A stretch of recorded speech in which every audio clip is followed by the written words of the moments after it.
86a at the Mishnah. No, it's not true. 86a, 5 lines from the top. Sorry. Shisha Chadashim b'Shemen Hamor. Megillah Esther says that 6 months with Shemen Hamor. What is Shemen Hamor? Mai Shemen Hamor. Rav Huna bar Chia Amar. It is Sat Kasa. Beautification products provided by the perilous to the maidens who were candidates. Some kind of special oil that provide beauty to the candidates, yeah.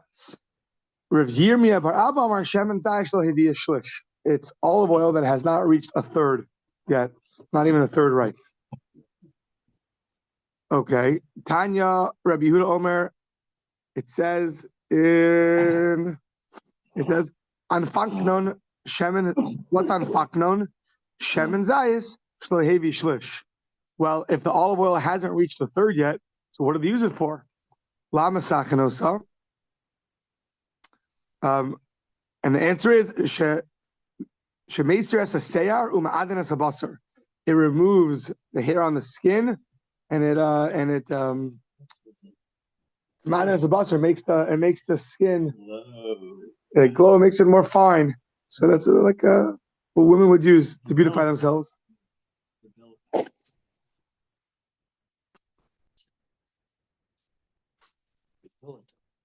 See if they sell it at Safeway.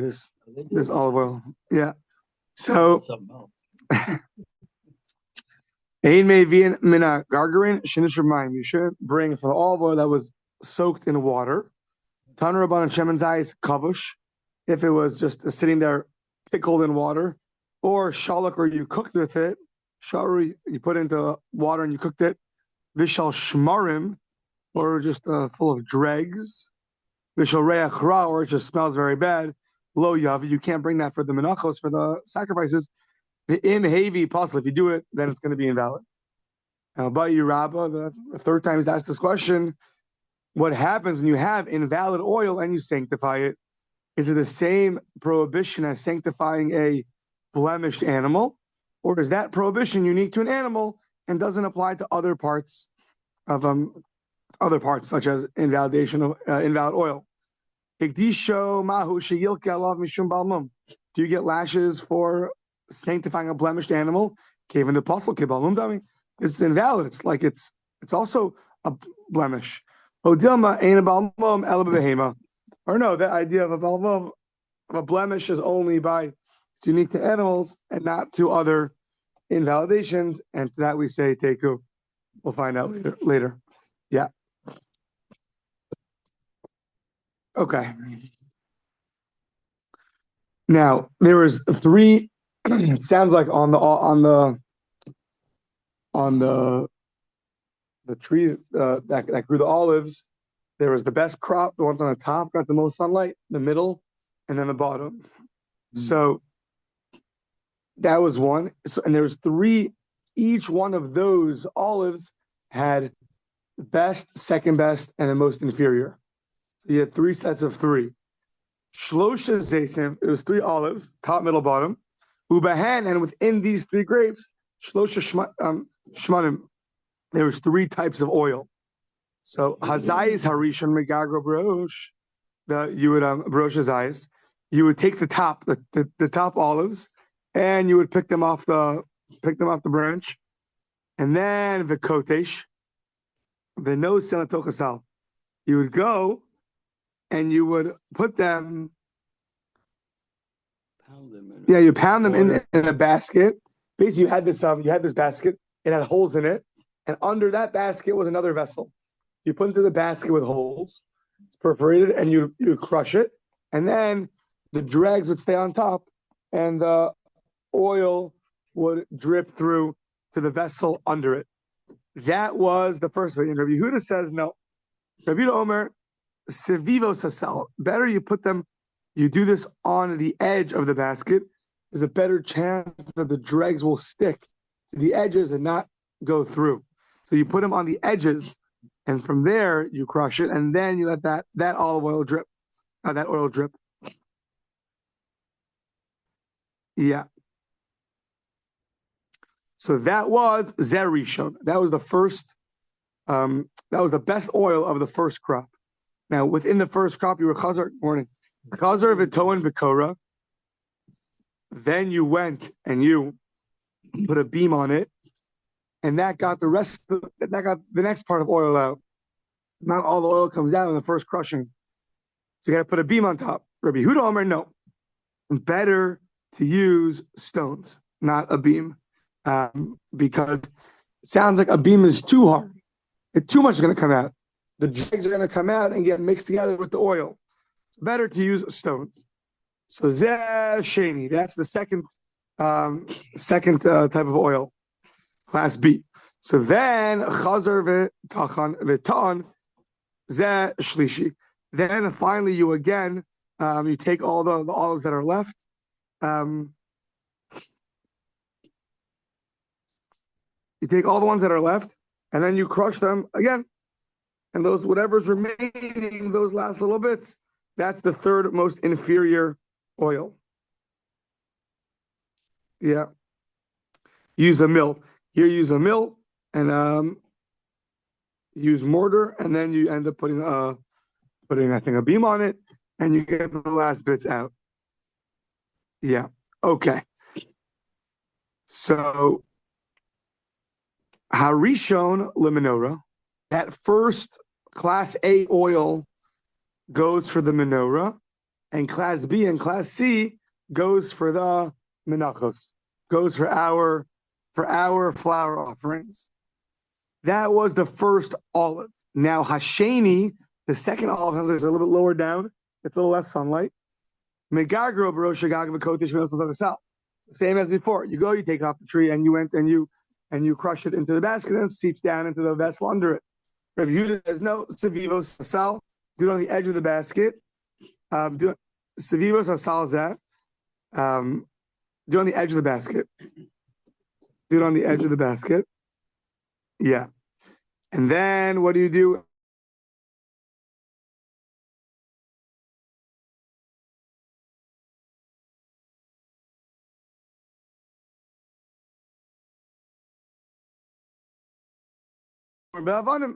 So either use a beam or use stones. Zesheni, that's class B of the second olive. And then chazer v'tachan v'tanzeh. Then you go and you crush it with mortar. You put a beam on top of it, and you get the last bits out of the olive. So zeh shlishi, that's class C. So now within the second olive, you also have these three classes of oil. Harishon lemenorah, class A goes to the menorah, v'hashar lemenachos, and the rest go to the menachos, class B or class C.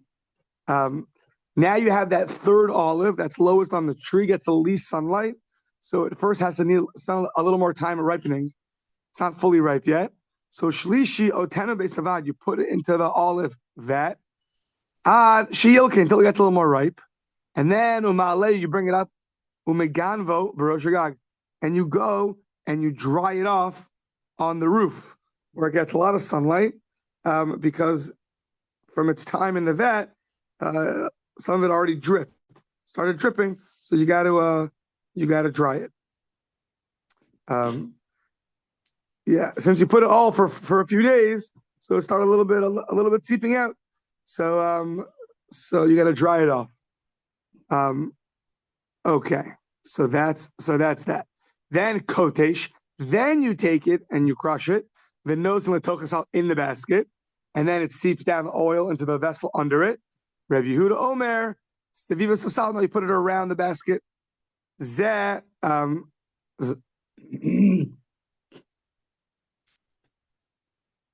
yeah, zeh rishon. I don't know, there's a mistake in the version.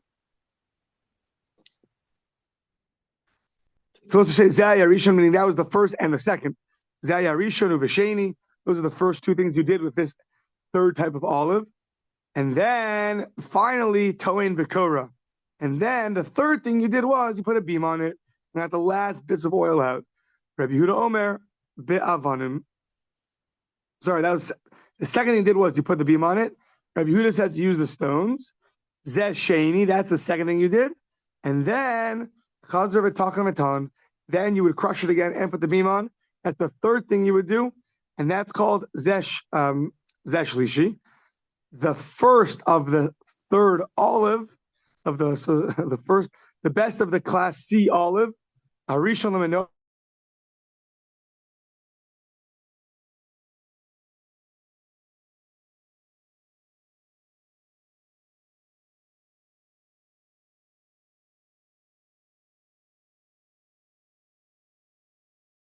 The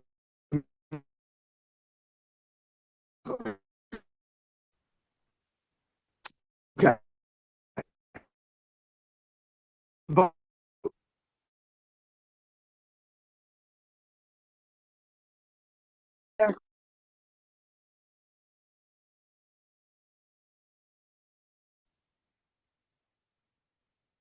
is that you pick it off, even though it's not. Is that you pick it off the tree, or you really let it? Let it ripen all the way. Sounds like there's a certain time you would take it off. You mean you would either it means you wouldn't wait till all of it's ripe. You would pick the ones that you thought were more ripe, or you would, for some reason, I'm not sure why, specifically take it right before they're all fully ripe. I'm not sure exactly. Why would you not wait till it's fully ripe? He leaves all the olives on the top of the tree until they are fully ripened. And the olive should be, this is the olive that should be so ripe that it is saturated with oil while still on the olive tree, which means that it will discharge its oil without having to be pressed. Right. So it sounds like you can take the olive oil out and then you have to press it yourself, or you leave it to the next stage and it's already coming out on its own. So what was the correct version of the Mishnah? So Tashma, let's see. The Tanya, Shemen Zayis, Mizeso, it says Shemen Zayis. It says you have to have oil from the olive. So Mizeso sounds like it has to flow from the olive. Mikan Amru, Zayis Rishon Megalgalo. It sounds like that first olive you would actually leave till it would come oil from the olive. Megalgalo Birosh Hazayis, Vikonsula Beisavad. And then you'd bring it into the vat, and then v'tochno b'reichayim, you'd crush it with a mill, v'nosno b'salin, and then you'd put it into the baskets. And the shemen hayotze mimenu zeh haya rishon. It sounds like in this brisa you'd actually really wait for it to start oozing out on its own.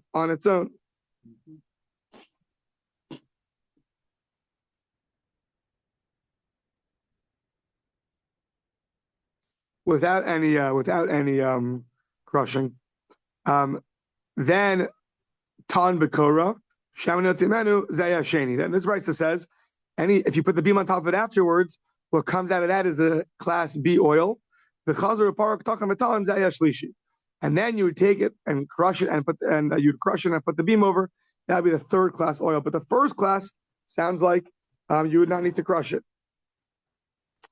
So on that, the Brisa says, Harishon, class A, would be la menorah, the hashar lemenachos, and the rest would be for the flower offerings, the chen zayis sheni, the chen zayis shlishi.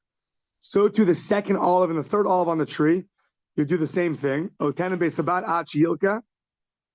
Those ones you would take into the vat until it would fully ripen, and then the moist would come out, and then ma'ala rosh hagag.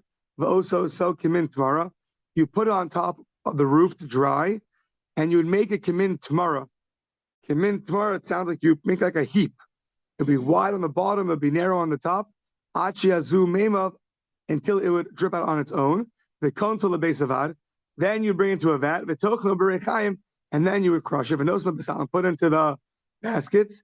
The shemen yotze menu zayah rishon, and the oil that would come from there, it would be class A oil. Then Tan Bekora, you put a beam on it. Shemanot Zimenu Zayah Sheni. That would be class B oil. Parak the Chazer V'Tachan, the Tan, then you'd go and crush and put the beam on again.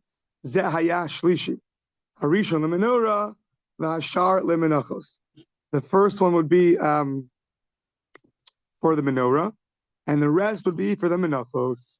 Rabbi Yehuda Omer, that you wouldn't do with the mill oil, I'm talking about Rekaim. Ella Koch B'Makteshas. You wouldn't use a mill, you would use mortar. and you wouldn't use a beam, you'd use rocks. And you wouldn't use, put it in the basket, you would do the crushing on the edges of the basket. So according to this brisa, it sounds like that first oil is one that should be oozing out on its own. Really, our mission really implies that you'd really take it off, but it sounds like in the brisa, it's really oil. Shem and Zayis is really oil that oozes out on its own. At least the first olive oil. The second and third one sounds like you would have to crush them because they weren't fully ripe. Okay. Hagufa kasha.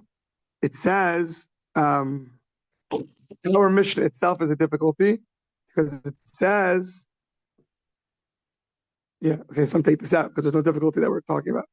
But it says kotesh. That's idea of crushing. So who is that? That's Rabbi Yehuda. But then it says in this brisa tochasal that you put it within the basket. Who's that? That's the Rabbanon. So it's not so much its internal contradiction. It's more that the one who says that your kotesh, use the mortar is Rabbi Yehuda, and in the basket's the Rabbanon. So our brisa is this brisa is a mix. He holds like Rabbi Yehuda in one way when it comes to crushing, but he disagrees with him. He disagrees with him in terms of putting it on the edge of the basket. He puts it in the middle of the basket. So the brisa is a little bit of a third opinion in terms of crushing with the mortar and putting it in the basket. The crushing with the mortar is the rabbis in the middle, not Rabbi Yehuda. But the putting in the basket, the crushing in the crushing is the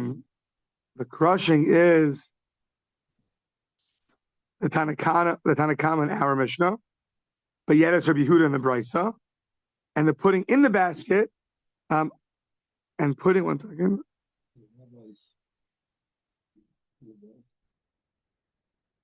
Yeah, Rabbi Yehuda says you'd coach b'maktashas. But that's what the rabbi said in the Mishnah. This crushing with a mortar, that's what the rabbis said in the Mishnah. That's what Rabbi Yehuda says in the Brisa. So this Brisa holds like Rabbi Yehuda in one way, but disagrees in a different way.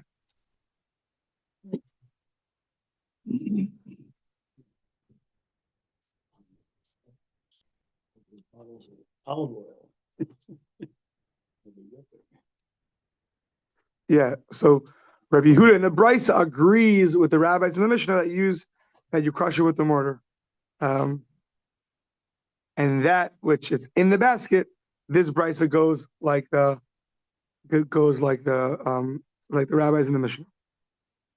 Okay, so now you have Harishon Shebarishon, right? So now you have 3 olives, and then you have 3 levels of olive oil for each olive, right? So you're gonna have class A olive, and you have within that A, B, and C quality. Class B olive, A, B, and C quality. Class C olive, A, B, and C quality. Now the Mishnah is going to tell you Harishon Shebarishon, the first of the first, meaning the first crushing of class A olive oil, class A olive, Ein Lamala Himenu. That is the best. Now, what about class B of the first olive? Hasheni Shebarishon, the class B of the first olive. The Harishon Shebasheni, they're equal. And we'll see, it seems to be a contradiction to what we said earlier. So the class B of the first olive and class A of the second olive are equal. Shavin.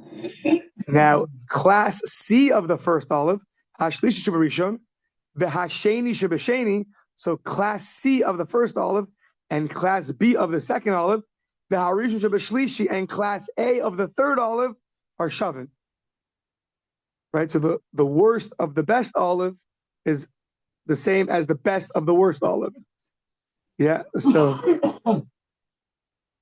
Hashlishi Shebasheni, the worst of the second olive, and class B of the third olive, the Hasheni Shebashlishi Shavin.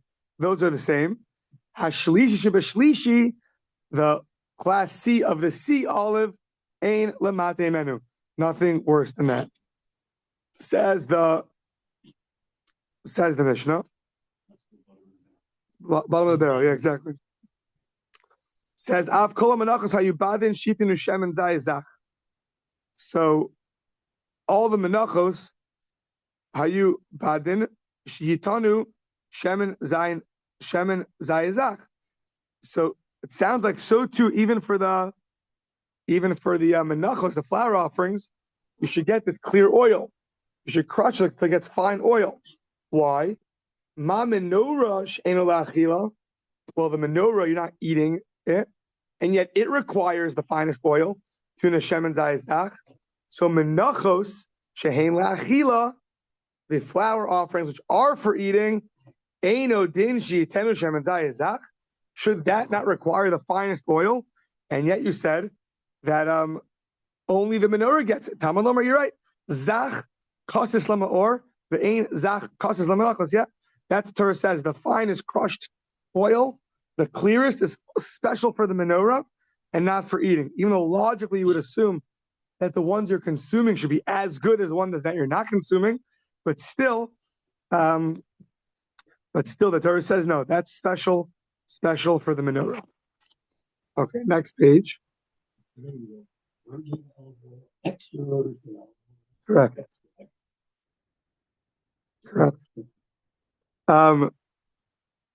So it says shaman. It says how could it be? How could the second of the first class and the second class be equal? Our Mishnah said that the first of each class goes to the menorah, and the second and third class go to the menachos. So how can you tell me that class B of the first one and class A of the second one are the same? It's not true. Shavin v'ha'amris harishon lemenorah v'ashar lemenachos. Amar of Nachman bar Yitzchak ma'i shavin lemenachos. It means that they're equal for the flour offerings. Not that they're fully equal in every way, but the class B of the first oil and class A of the second oil, you can use both of those for the menachos, because the first of the second menachos is not as good. So therefore, that can be used for the flour offerings, just like the second class B of the first oil of the first olive could also be used for the menachos. Yeah. Okay. So now, af kol menachos hayubadin. So we said that all the menachos should really be get this finest oil. We said no, it's only the menorah. So Tanur Rabbanan Zach. So what's Zach mean? Shemen Zayin Zach. What's Zach? Ein Zach Elanaki. The first opinion says it's the cleanest. The cleanest, no dregs inside, nothing. It's the finest, cleanest oil. Rabbi Yehuda Omer Kasis. What's Kasis mean? It says Kasis Lamaor. What's Kasis? Ein Kasis Ela Katush. It's Kasis means it's got to be crushed. It's got to be crushed. So Yachol Yehei Zach Kasis Pasal Menachos. You would have thought that maybe such fine oil would be invalid for the flour offerings. So we say Talmud Lomar, the Isaron Solas Bol B'Shem and Kasis. That no, even for the menachos, you could have this crushed oil. It's also very fine. Well, if that's true, why does it say crushed lemaor, crushed for the light? If it's referring to even the flour offerings, imkain. If so, ma'atam lomar lemaor. The reason why it says it because it's not a requirement. You don't have to have the finest crushed oil for all your flour offerings. You could use it for that, but it's not a requirement. Why? Because of chischun. Ma'i chischun. What's chischun? Rabbi Lazar, HaTorah chasa al mamonan shel Yisrael. The Torah had mercy on the money of the Jewish people, that if they're going to require always the finest finest oil for all the flour offerings, that's going to cost a lot of money. So therefore, they only require it for the menorah. Now it says, "Tzavas b'nei Yisrael v'yitchoylech shemen zayis zach." So command the children of Israel, and they're going to take oil that is clear, fine, clear oil. Rabbi Shmuel bar Nachmani, it says, "Vayikhu elecha," should take for you. Meaning, Hashem is saying you should take for you and not for me. Elecha v'lo li, because lo la'oran itzarech. Don't think that God needs light. He's good. So, but you should take it for you. So now on that theme of things in the base of Mikdash, that it's not because Hashem needs it. So we say the Shulchan also. The Shulchan's in the Tzavans in the north. Umenorah B'darum, and the menorahs in the south. Amar of Zrika, Amar Belazar, Lola Achila Nitzarech, Vilola Ora Nitzarech. I don't need food and I don't need light. So, if anything, look at the way the windows were made in the base of Mikdash. Vayas labayis chaloni shkufim atumim. What does it mean shkufim atumim? Tana shkufim mibifnim, the atumim mibachutz. It would be narrow on the inside and wide going out to protrude light to the outside, not to the inside. So it'd be more narrow from the inside of the temple, but more outwards, more wider going out. So why? Because Lola Oran, I don't need your light. I don't need your light. It's to protrude outwards. Now it says you should light the menorah michutz parokas ha'edus ba'ohel moed. You should do it outside the parokas, the partition ha'edus of testimony. So why was it called the partition of? You should light the menorah right outside the partition of testimony. What is it testifying about?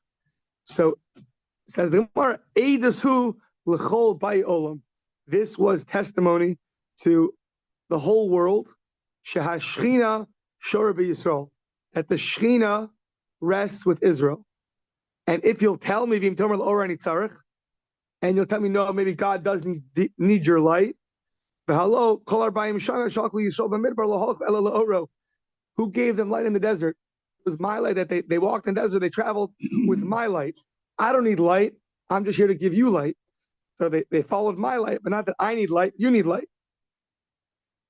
So rather, the menorah is testimony ela edasu l'chol bayolam shehashchina shora b'Yisrael, that the Shechina rests with Israel. This is a big Gemara that's used very much by Hanukkah, because Hanukkah they came to destroy the oil of the menorah, because Greeks were the smartest, the greatest philosophers, but anything that was supernatural was hard for them. The divine presence resting on Israel is not a logical thing you could explain to a philosopher.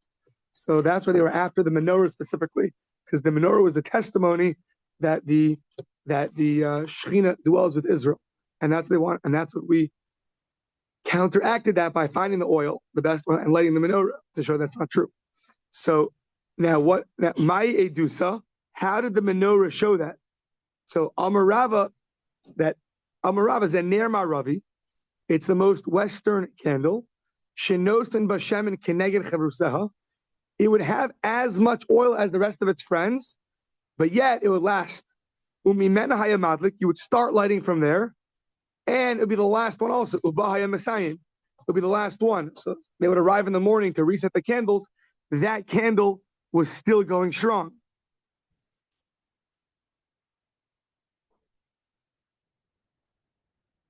So the fact that it outlasted so much its counterparts, that was the special testimony that showed that the Shechina dwells in Israel.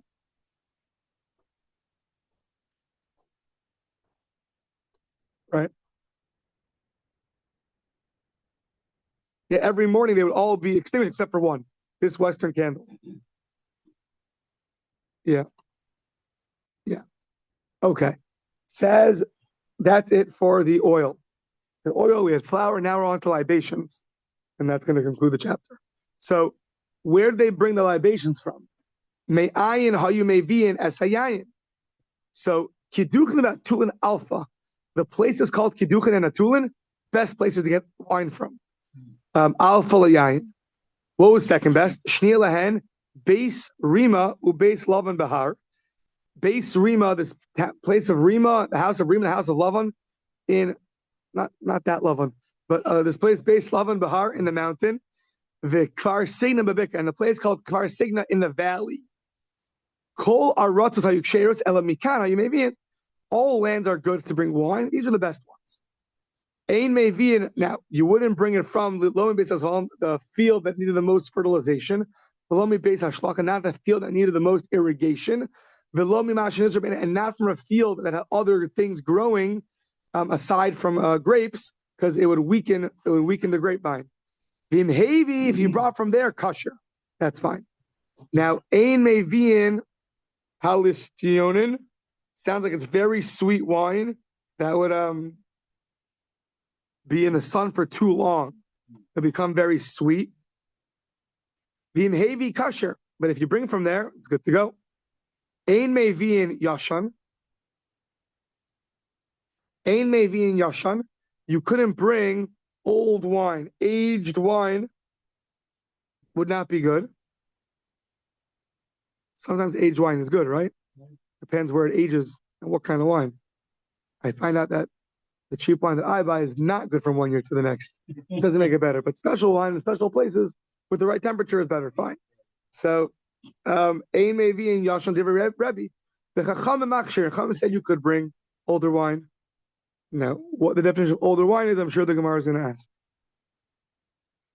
Yeah. Yeah, we have to see. 1 year old or 2 year old. Yeah.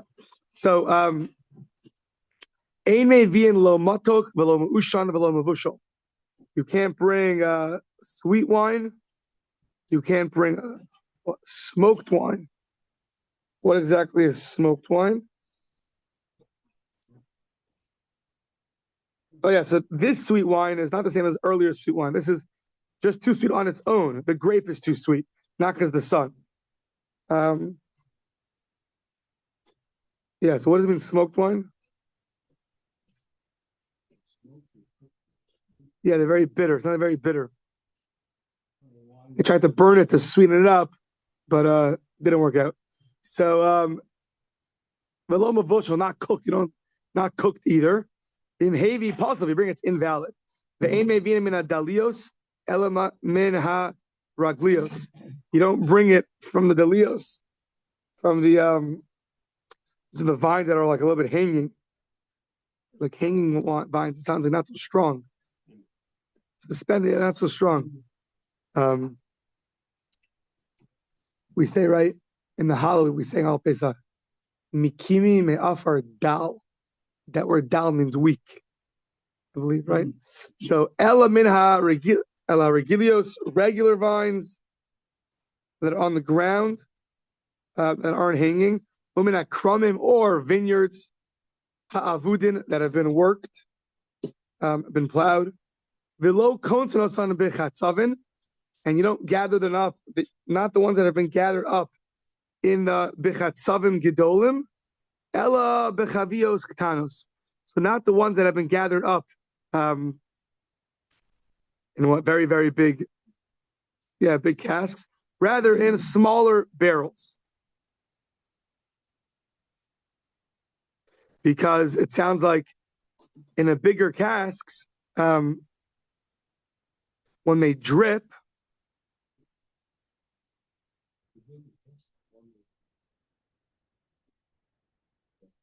there's more space in the bigger casks. When they drip, it's going to ruin the wine somehow. What was it saying? I'm not sure exactly. It doesn't age well. Yeah, it doesn't age well. It ages well in a big cask. In a small cask. It's quickly. That's quickly. Okay, it doesn't age as well. It ages quicker in a small. Okay. The ano. Like when you get the little half bottle. Big bottles.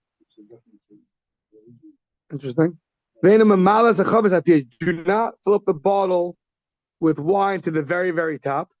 Like the smell of the wine needs somewhere to go. So it's better when it has some space than when it gets suffocated. So, Aino maybe me piha. The wine from that very top of the wine you shouldn't bring. Next page. Because of the, literally means flour, but it means the, what's it called? The, on top, yeah. The stuff that gathers together on the top is no good.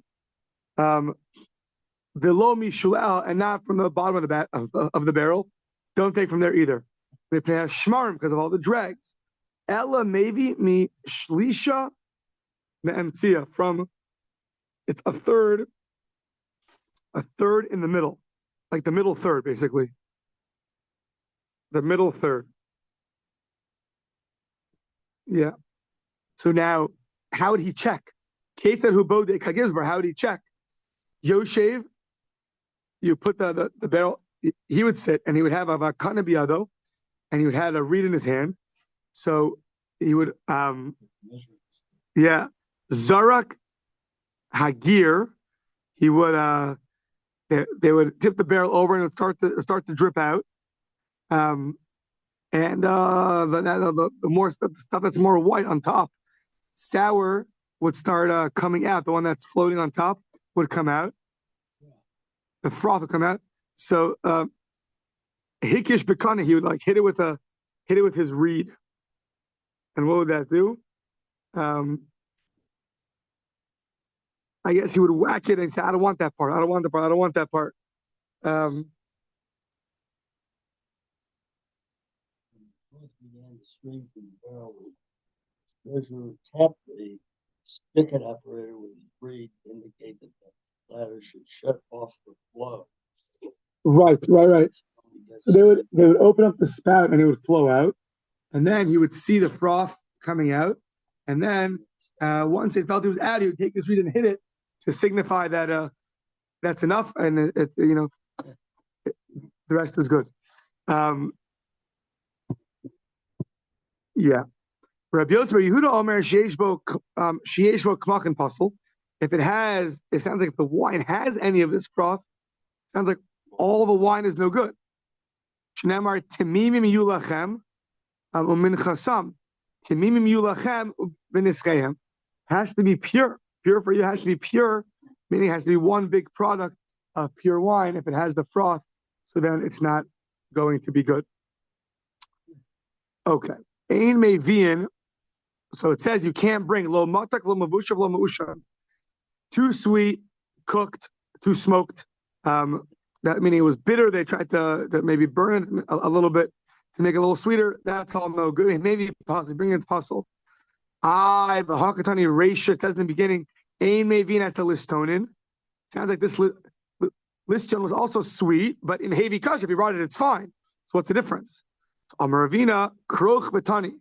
So you have to like a korech, gather it together and teach it really together. This listonin, what it means is you can't bring listonin because since we don't bring sweet wine, you can't bring this listonin wine either.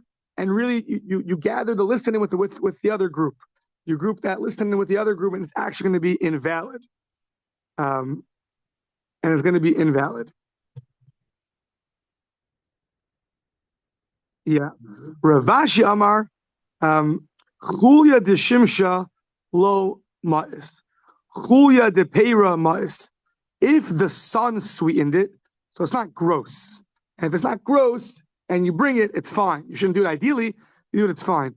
But when the actual grape is sweet, not that the sun's sweet, the actual grape is too sweet, that's already a category of gross, too gross to be brought in the temple. Right. Okay, I'll stop there.